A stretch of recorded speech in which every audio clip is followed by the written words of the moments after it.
Assalamualaikum warahmatullahi wabarakatuh. Perkenalkan nama saya Tata Faindra Yuningtyas, NIM 200005110117 dari kelas Praktikum Rekayasa Perangkat Lunak. Jadi di sini saya akan mempresentasikan tentang proyek saya yang memiliki judul pengembangan sistem informasi inventaris aset di kantor Pertani Kedung Utara menggunakan metode Agile. Yang pertama, pendahuluan. Inventarisasi aset itu merupakan kegiatan yang dilakukan untuk mendata, mencatat, melaporkan hasil pendataan pada aset yang ada dan kemudian mendokumentasikannya, baik dalam bentuk yang memiliki wujud maupun yang tidak. Sedangkan inventaris kantor itu merupakan seluruh barang yang dimiliki oleh kantor dan penggunaannya akan dicatat pada buku inventaris kantor. Pada era teknologi yang ada pada zaman ini, di mana segala hal berkembang dengan begitu pesat, namun sistem inventarisasi pada kantor Pertani Kedung Utara itu masih menggunakan catatan buku, yang mana petugas catatan itu masih mencatat merek, barang, jumlah barang, kondisi barang, dan status barang yang masih layak dan tidak layak itu secara manual. Pendataan barang pada kantor Pertani ini masih mengalami permasalahan dalam proses pencatatan, penempatan barang, dan menghitung penyusutan yang terjadi membutuhkan waktu yang cukup lama. Semakin lama, petugas mencatat aset tersebut sering mengalami kesulitan dan terdapat berbagai kendala ketika melihat kondisi barang, penempatan barang, dan menghitung penyusutan barang yang nantinya akan dibuat laporan untuk mengajukan barang baru.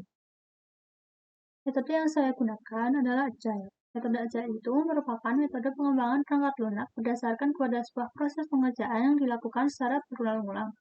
Aturan tersebut itu disetujui dan dilakukan kerjasama antar tim dengan terorganisir. Metode Agile adalah sebuah pengembangan perangkat lunak yang memiliki jangka waktu yang cukup singkat dan butuh adaptasi yang cepat ketika terjadi perubahan. Nilai utama dari metode Agile yaitu dapat membuat sebuah tim mengambil keputusan dengan waktu yang singkat, bisa memprediksi dengan baik, dan memiliki potensi yang cukup tinggi dalam menghadapi dan menangani masalah.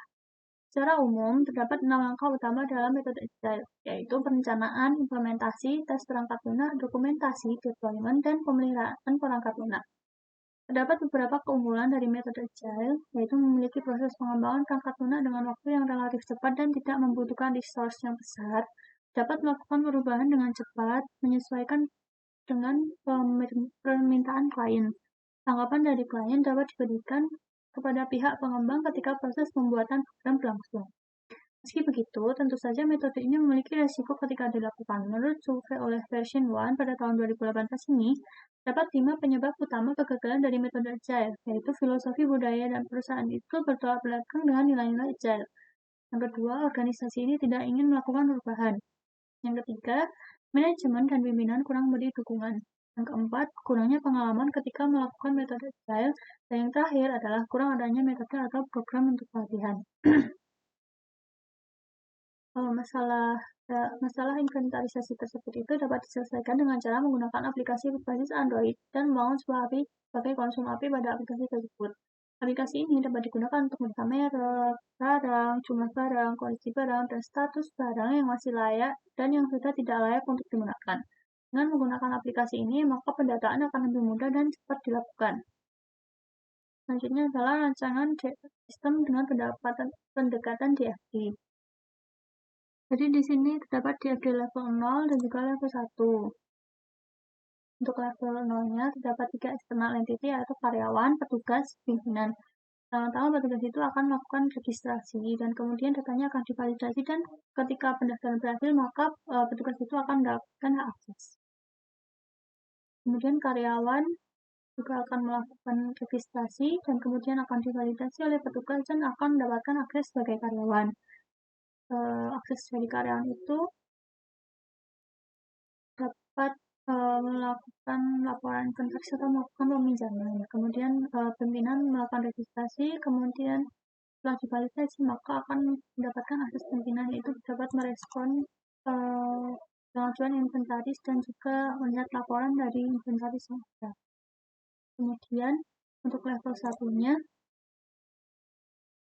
karyawan petugas melakukan pendaftaran, kemudian akan dilakukan validasi dan datanya itu akan disimpan di petugas dan kemudian petugas akan mendapatkan hak akses. Kemudian selanjutnya ada karyawan melakukan pendaftaran, kemudian karyawan yang sudah melakukan pendaftaran itu datanya akan disimpan pada data proses dan kemudian akan mendapatkan hak akses, sama juga dengan pimpinan. Kemudian hak akses dari karyawan itu dapat melakukan pendaftaran, peminjaman, pendaftaran, pengembalian. Kemudian, sedangkan untuk petugas itu memvalidasi dari peminjaman, pengembalian, dan juga melakukan pengajuan kepada pimpinan. Untuk pimpinan sendiri, dapat memvalidasi pengajuan yang sudah diajukan. Kemudian memberikan respon kepada petugas. Kurang lebih seperti itu. Untuk level satunya terdapat 5 proses, yaitu pendaftaran, peminjaman, hak akses, peminjaman, pengembalian, dan juga pengajuan. Dan juga terdapat 6 data store, yaitu petugas, karyawan, pimpinan, peminjaman, pengembalian, dan juga pengajuan. Selanjutnya, di sini saya menggunakan Mendeley dengan terdapat 6 jurnal, 1 jurnal berbahasa Indonesia dan sisanya berbahasa Inggris yang saya ambil dari IEE. Kemudian untuk plagiasinya saya melakukan plagiasi di Turnitin dan hasilnya 14%. Cukup sekian, kurang lebihnya mohon maaf. Wassalamualaikum warahmatullahi wabarakatuh.